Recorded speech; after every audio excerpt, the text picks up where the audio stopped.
No comment, no comment, no. आप उनसे पूछिए। No comment, no comment, no.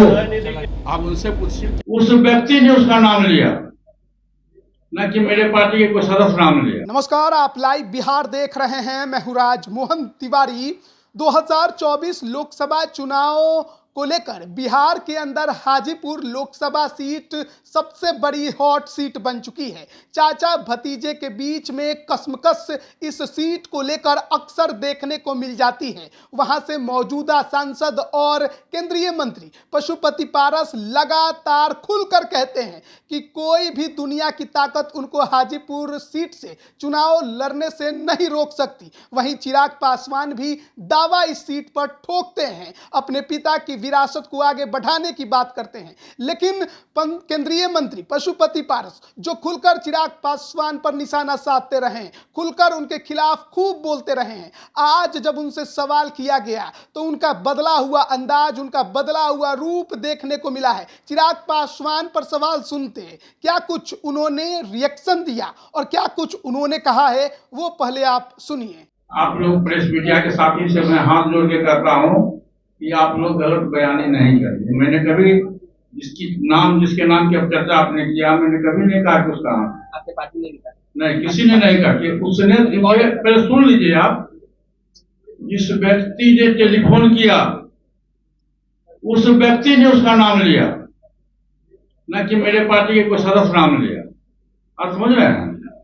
जिस व्यक्ति को उसका लिखित मेरे पास में थाना में FIR हुआ है, उसने थाना में भी बयान दिया है। दिल्ली के थाना में भी 4 दिन थाना में उसका बयान लिया गया, उसका फोटो है, उसका सब कुछ है। उस बयान में उसने कहा हमारी पार्टी के लोग, और मैंने कभी नहीं कहा, जब तक मैं अपने आंख से किसी को नहीं देखूंगा तब तक मैं किसी पर आरोप प्रत्यारोप नहीं लगाता हूँ। मेरा ये नेचर नहीं है। नहीं, सब दूसरा सवाल है। No comment, no.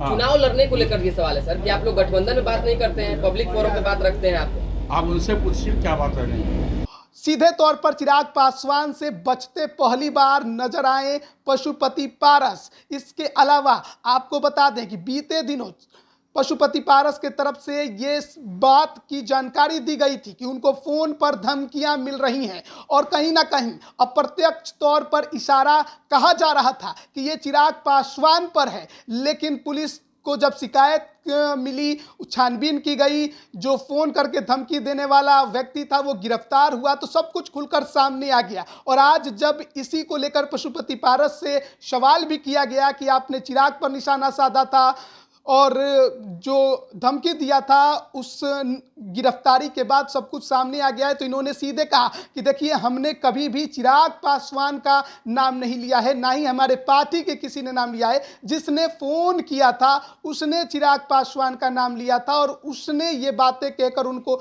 धमकाया था।